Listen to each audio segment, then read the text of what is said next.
اكتر المشاكل الموجودة في مصر، وفي كتير من الشباب بيتداولوا الموضوع بشكل كبير جدا على صفحات الفيسبوك، والبعض بيحاول ان هو يبحث عن حل لها واثارة الموضوع من خلال العديد من الحلول المختلفة.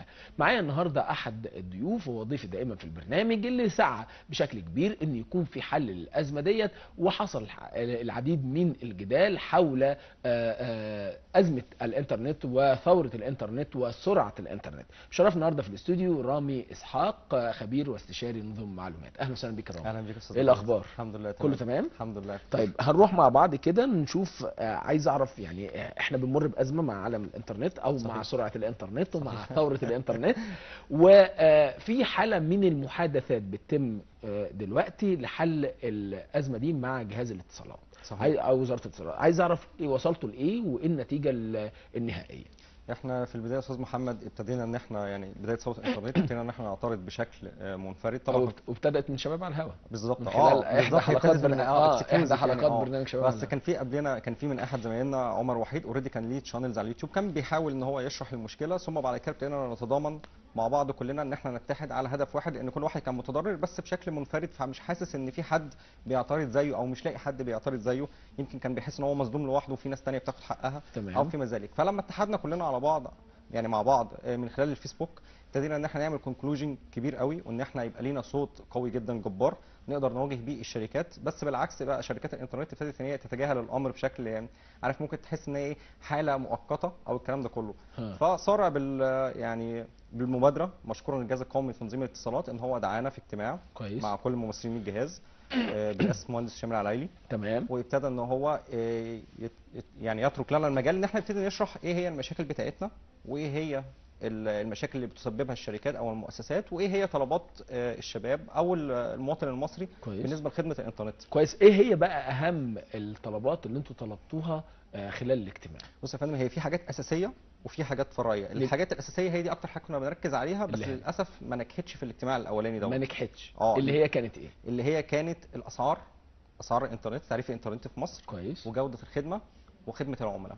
الثلاثه دول اهم عناصر المواطن او اكتر شكاوي للمواطن بيبتدي يتضرر منها. كويس. يعني السرعه دي لوحدها مشكله كبيره، التكلفه او التعريفه بتاعت الانترنت المواطن المصري ما يقدرش عليها. خلي بال حضرتك احنا ذكرنا قبل كده ان الحد الادنى على سوف يكون يعني 1200 بالنسبه للقطاع العام، وبالنسبه للقطاع الخاص 700 جنيه مجموعهم على بعض 1900، فلما تقسم يبقى 900 جنيه او 950 جنيه معنى اصح. ده اللي هو متوسط الدخل للمواطن. واقل سرعه المواطن يحضر عليها سرعه انسانيه، يعني سرعه ينفع يشتغل بيها، مش سرعه ان هو يتعب معاها، تبقى من اول 2 او 4 ميجا. مش 512 اللي هي اتلغت من 99 يعني في المية من دول العالم كلها. المملكه العربيه السعوديه على حسب معلوماتي ان هي وصلت ل4 برضه ميجا يعني. لا دي يا فندم المملكه، يعني المملكه اقل مواطن او اقل طفل، مش هقول مواطن كمان، اقل طفل بيحصل على 25 ميجا في المملكه العربيه السعوديه. اقل. لكن لو انت عايز تقارن كدوله بدول يعني قريبه مننا بالبنيه التحتيه وبظروفنا وباقتصادنا وبالوضع دوت، ممكن تقول المغرب. كويس. 4 ميجا 84 جنيه. تمام. وفي دول اوروبيه يعني اعلى من كده بكتير بقى، مش 4 بقى، لا 20 و40 بتساوي القيمه ديت. تمام. بس مش هنتكلم عن دول اوروبيه. هو برضو ايه سبب ارتفاع الاسعار؟ هقول لحضرتك. هو اكيد ليها اسباب وليهم الشركات ليها تقييم للامور يعني. هقول لحضرتك. بص هو يعني احنا مش هننكر ان في فساد عندنا في المؤسسات المصريه ويعني في مؤسسات التكنولوجيا نفسها، بس لو حبينا نتكلم يعني بشكل علمي، حضرتك تعريفه الانترنت اللي انت بتدفعها، ولنفترض مثلا انت بتدفع مثلا اللي هي ال 95 جنيه صوره 512 او وات ايفر، تلت ليها بيروح للاجهزه المصريه، مقابل ان هي تعمل ايه؟ مفيش باص.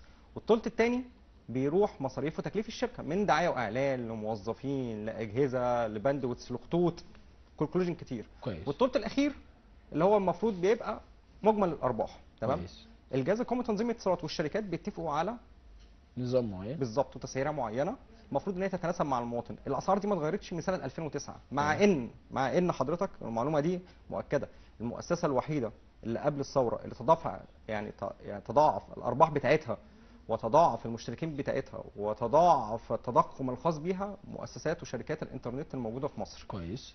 الوحيده. ما فيش ولا مؤسسه اقتصاديه ولا سياحيه ولا استثماريه ولا اي حاجه من بدايه الثوره لغايه وضعنا هذا تمام عملت ارباح زي اللي كانت بتعمله قبل الثوره. طيب طب الكلام ده هل تم النقاش فيه في الاجتماع؟ كمان نقاش فيه، بس للاسف احنا وصلنا مع يعني مع الجهاز لبعض النقاط، زي مثلا العقود الخاصه بالمشتركين، المشتركين اللي هم متضررين يقدروا يتواصلوا مع الجهاز ازاي، والطريقه ان هم يقدروا يتواصلوا بيها، وارقام الهواتف والكلام ده كله.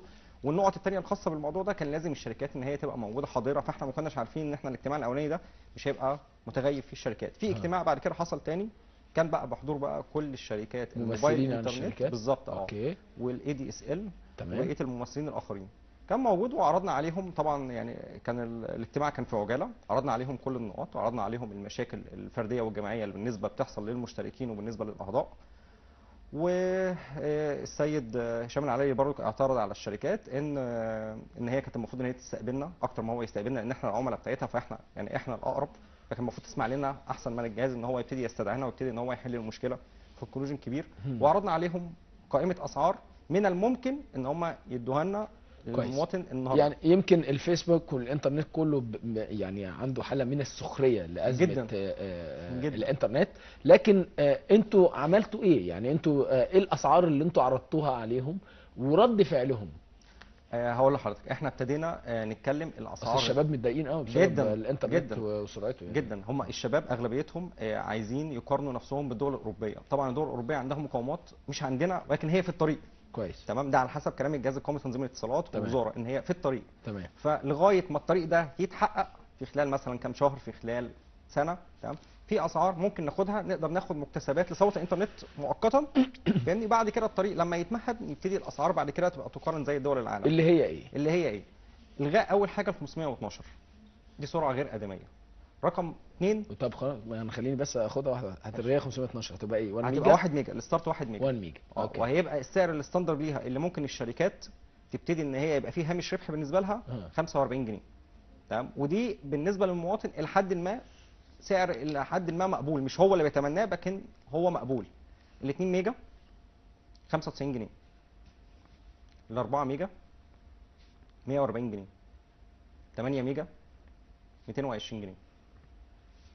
دي الاسعار. ثم دي الاسعار اللي انتم مقترحينها بالظبط. رد الفعل؟ رد الفعل سلبي جدا. احنا ما نقدرش نديكم خدمه اقل من تكلفتها، وعلامه تعجب. تكلفه الخدمه تقرها الاجهزه المصريه والشركات. زي ما وضحت لحضرتك، في ثلثين في ثمن الخدمه اللي احنا بندفعهم، الشركات والاجهزه المصريه معاهم الثلثين دول. المفروض ان في ثلث منهم، يعني انا بقول ثلث، مش بقول بالارقام، يعني في حاجات اعلى وفي حاجات اقل، بس انت مش بقول بالارقام. بس هو السؤال معلش اللي بيطرح نفسه، يعني انت بتقول لي في تلت وتلت وتلت او في تلتين بالظبط.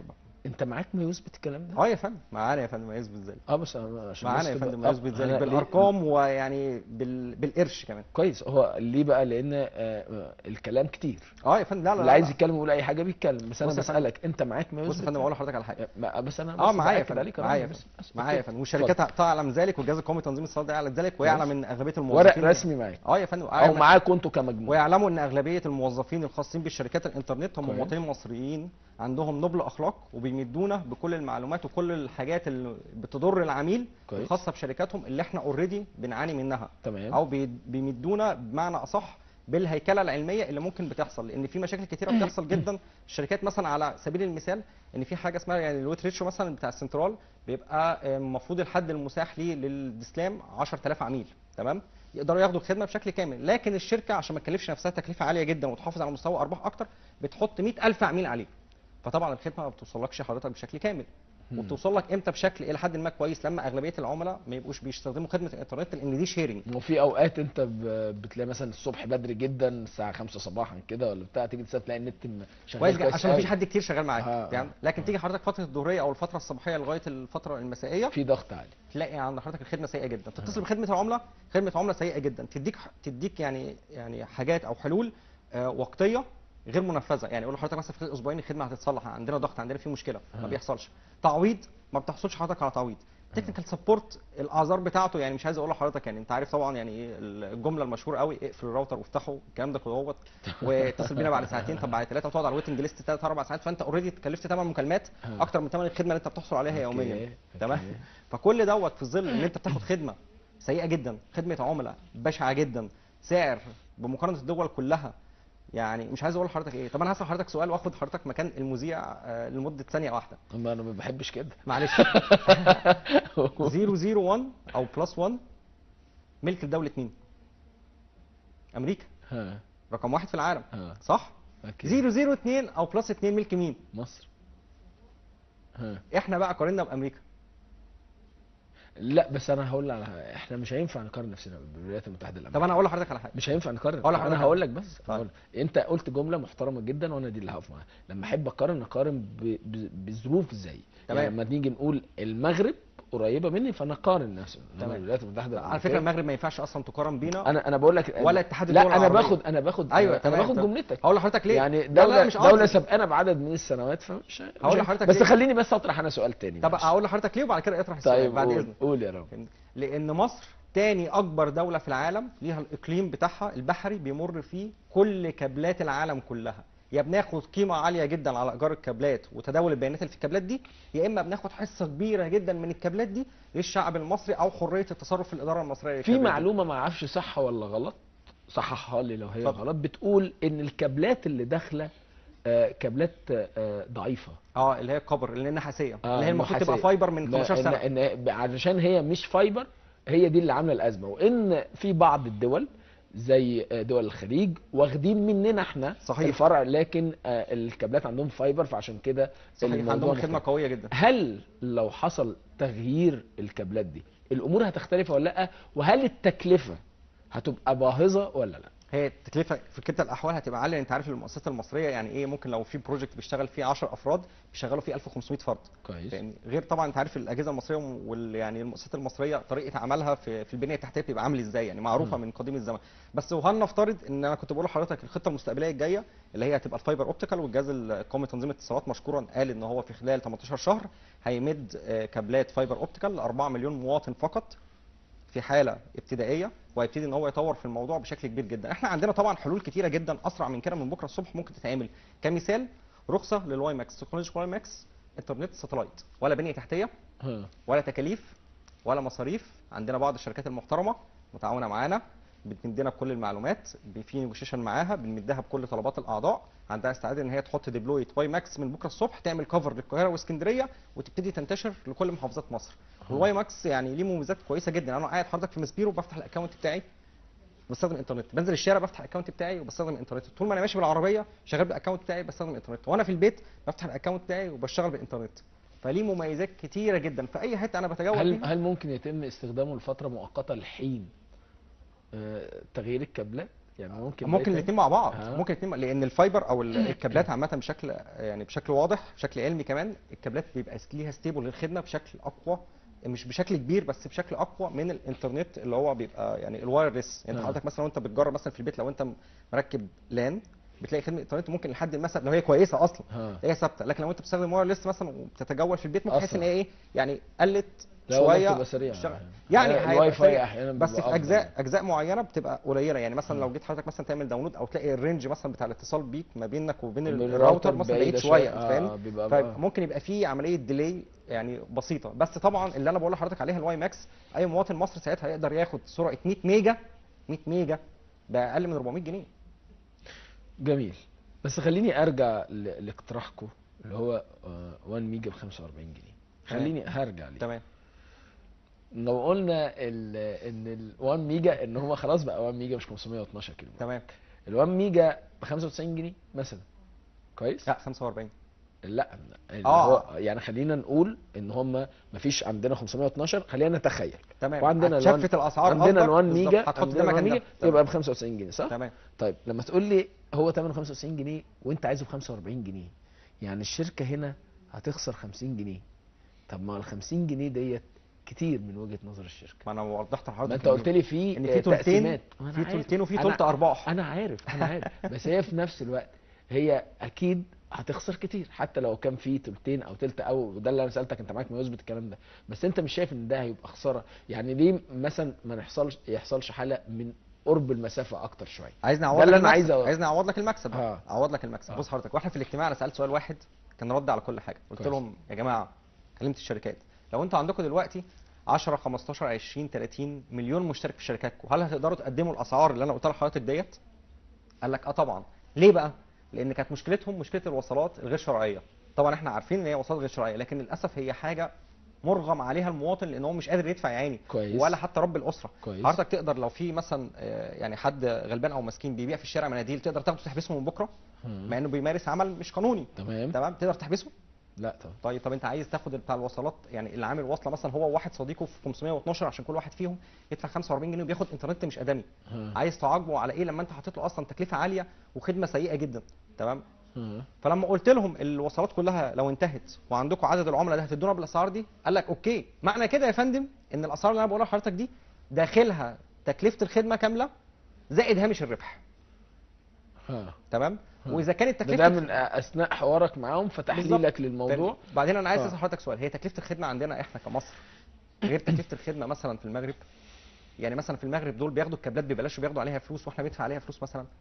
عندهم المؤسسات بتاعتهم مثلا بياخدوا الموظفين بتاعهم بياخدوا مرتبات 10 جنيه في الشهر، واحنا عندنا بياخدوا 100,000 مثلا. بالمناسبه انا ما اقدرش يعني الجزئيه الاولانيه بتاعت الكابلات بس معروفه انا ما اقدرش اتكلم اللي ما عنديش معروفه يعني حاجه، يعني عارف تكلفه الخدمه دي يا فندم بتقاس على البنيه التحتيه وبتقاس على الموظفين وبتقاس على حاجات كتيره، فيعني ليها رينج وليها افريج معين، فاهمني؟ هل هي عندهم عند كل دول العالم تكلفه الخدمه ارخص وعندنا احنا في مصر بس اغلى؟ يعني ازاي؟ ازاي واحنا عندنا اصلا تاني اعلى واكتر عدد كابلات خاصه بالعالم كله بتمر عندنا؟ جميل. وماذا بعد؟ يعني هو ده السؤال اللي بيطرح نفسه معانا، وماذا بعد؟ يعني النتائج المترتبه على الاجتماعات اللي تمت ما بينكم علشان خاطر ازمه سرعه الانترنت اللي كتير من الشباب المصري شايف ان هو متاثر سلبيا بسببها. تمام. هو المفروض الاثنين الجاي في اجتماع خاص يعني بعروض، ويعني يا رب ما تبقاش عروض وهميه، بعض العروض مش تخفيضات، عروض من الشركات لممثلين ثوره الانترنت عشان خاطر يا نوافق عليها يا ما نوافقش. لا ايه مقصودك بعروض؟ معلش يعني خليها ما بين قوسين كده. يعني اوفرز معين، يعني مثلا هديك سرعه انترنت مثلا عاليه بس هديك باكج اقل اللي هي سياسه الاستخدام العادي اللي احنا كنا بنتكلم فيها من الاجتماع، من ضمن الامور الفرعيه اللي هي يتم الغائها. اديك مثلا سرعه 8 ميجا، تمام، سرعه كويسه جدا، تمام، وكشف المواطن بشكل كويس جدا، وانا فعلا يعني بؤيد هذا الكلام. لكن اديك 8 جيجا او 10 جيجا توتال ستورج ليك في الشهر. طبعا انت حضرتك لو قعدت تتفرج بس على فيديوهات لمده اسبوع خلصت 18 جيجا مش 8 جيجا، فاهمني؟ انا ما بعملش داونلود، انا يعني مع ان الفرجه زي الداونلود. لا في ناس غاويه تتفرج على الفيديوهات وبتاع، وانت عارف الفيسبوك مليان فيديوهات. بالظبط. هم كانوا بيشتكوا ان استخدام المواطنين استخدام كبير جدا واستخدام جبار، والداونلود بقى كبير جدا. في العالم كله في استخدام كبير. انا يا فندم انا حر استخدم اللي انا استخدمه، انا بدفع ثمن خدمه كامله احصل على خدمه كامله. هل حضرتك ينفع تشتغل يعني في وظيفه بعدد ساعات كامله وتيجي في اخر الشهر الشركه تقول لك لا انت تاخد ربع مرتب؟ لا مش بتاخد حقك كامل. هرفض. انا بدي الشركه حقها كامل، تمام، وبدفعه مقدما، يعني انا مش بحصل على الخدمه في الاول وبعد كده بدفع، انا بدفع الاول بعد كده بحصل على الخدمه، فبديها الثمن كامل فهي تديني خدمه كامله. لما هي يحصل عندها مشكله، وان كيس دي بتحصل طبعا في كل حته في العالم، يحصل عندها مشكله ما بتقدرش توصل لي الخدمه كامله، ما تطالبنيش بالتكلفه كامله، فاهمني حضرتك؟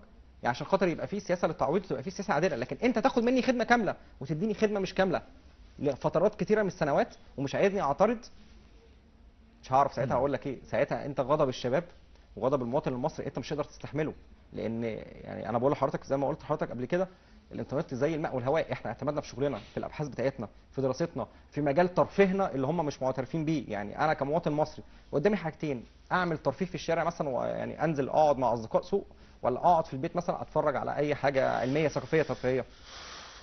والله بتختلف على حسب كل واحد.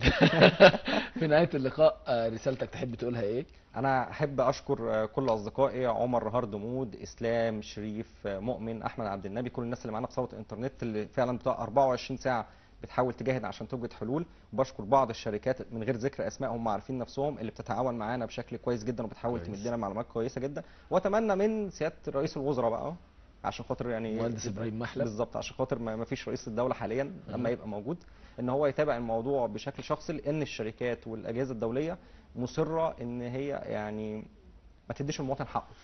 تمام. مهندس رامي اسحاق عزيز، خبير واستشاري نظم معلومات، شكرا ليك وشرفتنا. شكرا لحضرتك يا فندم، ميرسي لذوقك وشكرا للمشاهدين كلهم. نورت يا رامي. ميرسي. هنروح دلوقتي لتقرير. طبعا حضراتكم عارفين الجمعه الاولى